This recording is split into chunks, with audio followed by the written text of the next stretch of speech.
Hello दोस्तों, हम फिर से चैप्टर नंबर 1 का नेक्स्ट कॉन्सेप्ट स्टार्ट करने जा रहे हैं, जिसका नाम है आपका मल्टीपल ऑब्जेक्टिव ऑफ बिजनेस। ठीक है, बिजनेस के कई सारे ऑब्जेक्टिव होते हैं। मेन तो आपका होता है पहले प्रॉफिट अर्निंग। ठीक है, कोई भी इंसान अगर बिजनेस कर रहा है तो सोचता है कितना ज़्यादा हम प्रॉफिट अर्न कर लें, लेकिन उसके बावजूद भी, उसके अलावा भी और भी कुछ सारे आपके ऑब्जेक्टिव होते हैं।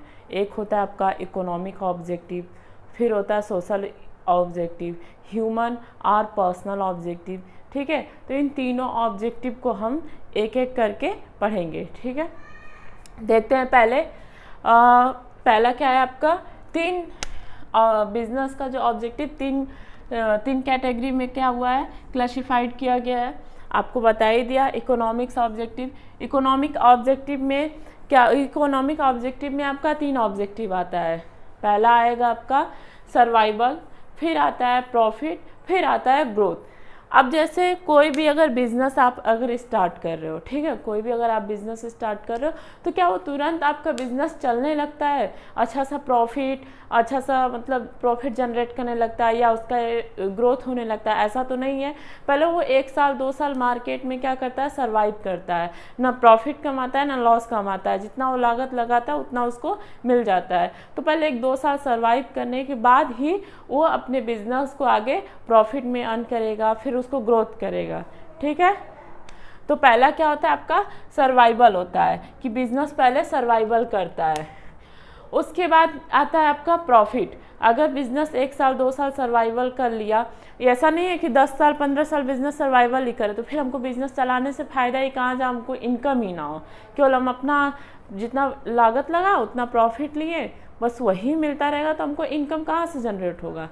तो फिर हम क्या करेंगे, नेक्स्ट प्रॉफिट। जब हमारा प्रॉफिट होने लगेगा, जब अच्छा खासा इनकम होने लगेगा मेरा, सबको देने के बाद मुझे भी कुछ इनकम बचने लगेगा, उसके बाद हम क्या करेंगे, बिजनेस को ग्रोथ करेंगे। प्रॉफिट के बाद क्या करेंगे, बिजनेस का ग्रोथ करेंगे। ग्रोथ का मतलब हम एम्प्लॉयज़ बढ़ाएंगे बिजनेस में, उसे कई सारे ब्रांच खोलेंगे। मान लीजिए हमने इंस्टीट्यूट्स खोला है, कोचिंग इंस्टीट्यूट्स है मेरा। ठीक है, अगर मैं पहले एक इंस्टीट्यूट्स खोली, उसमें मैं खुद ही पढ़ा रही हूँ, 2-4 बच्चे आए, फिर इसके बाद धीरे धीरे धीरे धीरे उसमें क्या हुआ, बच्चे 50-60 हो गए, तो वो बढ़ने लगा, बच्चे बढ़ने लगे तो मुझे प्रॉफिट ज़्यादा होने लगा। ठीक है, फिर मैं उसके जगह स्टाफ भी रख ली, 1-2 एक्स्ट्रा स्टाफ रख ली। फिर जब उससे ज़्यादा बच्चे हो गए तो मैं उसका कहीं ब्रांच और भी खोल ली। ठीक है, तो जब उसकी ब्रांचेज में खोली तो क्या हुआ, मेरा बिजनेस क्या हो रहा है, ग्रोथ हो रहा है। ठीक है, तो मेरा बिजनेस क्या हो रहा है, ग्रोथ हो रहा है। ग्रोथ में क्या होगा, आपका प्रोडक्शन ज़्यादा होगा, ब्रांचेज ज़्यादा होंगी, एम्प्लॉयज़ ज़्यादा होंगे।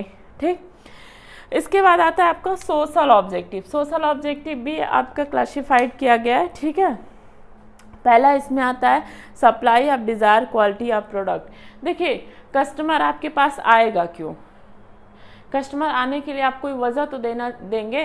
कस्टमर आने का मेन वजह होता है आपका क्वालिटी होनी चाहिए। आप जब कस्टमर को कुछ प्रोवाइड कर रहे हैं तो उसकी क्वालिटी क्या हो, बेस्ट हो। ठीक है, अच्छी क्वालिटी की वो प्रोडक्ट हो, उसकी अच्छी होगी तो आपके पास कस्टमर क्या करेंगे, आएंगे, ज़्यादा से ज़्यादा आपके पास कस्टमर आएंगे। फिर इसके बाद avoidance of unfair trade practice. Unfair trade practice मतलब कि अगर आपसे मैं सामान मांगी, ठीक है, मुझे कुछ प्रोडक्ट चाहिए आपसे और आप उसके बदले मुझे कोई दूसरा प्रोडक्ट पैक कर दिए। ठीक है, मैंने बोला कि स्वीट्स लिया, ठीक है, मिठाई आपसे लिया, मैंने बोला भैया ये वाली आपके पास एक काजू की बर्फ़ी है, उसके 2 रेट है, 2 प्राइस है। मैंने बोला भैया अच्छी क्वालिटी वाली पैक कर दो, और आपने अच्छे क्वालिटी के प्राइस लेके और मुझे लो क्वालिटी वाली प्रोडक्ट पैक कर दिए, लो क्वालिटी वाला काजू की बर्फ़ी पैक कर दी। तो अब मैं अगर एक बार जान जाऊंगी तो क्या आपके पास आऊँगी? नहीं आऊँगी।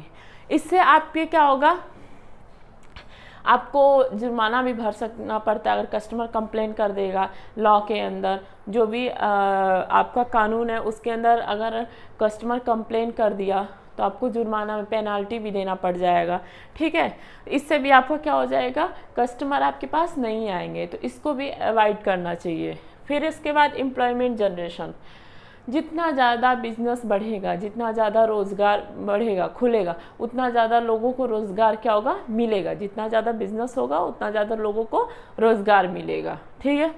फिर सोशल सर्विस और कम्युनिटी सर्विस। देखिए सोशल सर्विस क्या होता है कि अगर आप बिजनेस कर रहे हो, ठीक है, बिजनेस कर रहे हो तो केवल एक फर्म का यही मतलब नहीं होता कि प्रॉफिट अर्न करना और उसको लोगों को एम्प्लॉयमेंट देना, नहीं, कुछ उसके फर्ज होते हैं सोशल सर्विस के भी। अपने अगल बगल अगर एनजीओ है, डोनेशन, चैरिटी देना, ये भी बिजनेस का काम होता है।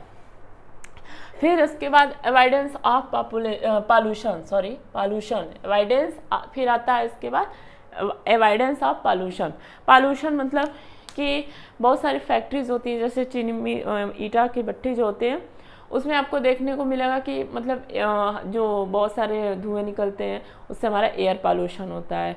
फैक्ट्री से बहुत सारे केमिकल के पानी निकलते हैं जो हमारे रिवर्स, लेक, ठीक है, इन सबको क्या करते हैं, ख़राब करते हैं। तो इसको भी ध्यान में हमें रखना चाहिए। इसके बाद है आपका थर्ड नंबर, ह्यूमन और पर्सनल ऑब्जेक्टिव। ये थर्ड नंबर है। इसमें क्या होता है, प्रोवाइडिंग गुड वर्किंग कंडीशन। पहला क्या होता है, अगर आपने एम्प्लॉयज़ को रखा हुआ है अपने पास तो उसको अच्छा कंडीशन दीजिए जहाँ पर वो काम कर सके, जहाँ एरिया हो अच्छा हो, उसको पीने की पानी अच्छी मिले, उसको क्या बोलते हैं, काम करने के लिए लाइट अच्छे से हो, प्रॉपर लाइटिंग हो, प्रॉपर क्या बोलते हैं, अच्छे से हवा उसको मिले, ठीक है। तो उसको काम करने के लिए अच्छा वातावरण मिले, इन्वायरमेंट मिले। फिर नेक्स्ट आता है payment of competitive and satisfactory wages and salary. देखिए इसमें क्या होता है, अगर आप काम करा रहे हैं किसी बंदे से 16 घंटे, उसको पेमेंट दे दिए 2000, तो भाई वो कैसे सरवाइव कर पाएगा, ऐसे तो कर नहीं पाएगा।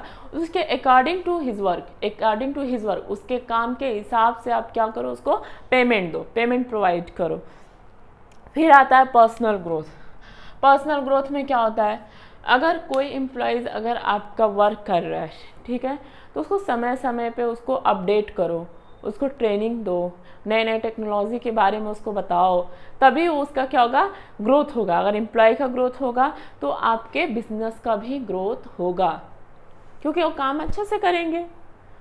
फिर पीर रिकॉग्नाइजेशन, ये इसके मतलब क्या होता है कि अगर आपके पास जैसे कि सीनियर स्टाफ है, सीनियर स्टाफ के अंदर जूनियर स्टाफ काम कर रहे हैं, तो उनके काम को अप्रिशिएट कीजिए, उनके काम के लिए तालियां बजवाइए, उनको अच्छा लगेगा तो वो और अच्छे से काम करेंगे।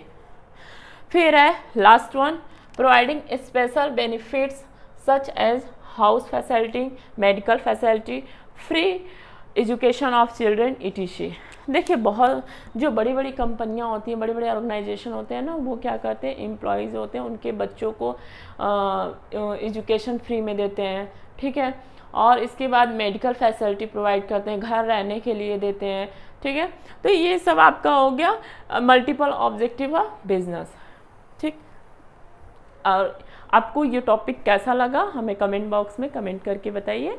Thank you so much. हमारे चैनल को लाइक और सब्सक्राइब कीजिए, अपने दोस्तों में फॉरवर्ड कीजिए।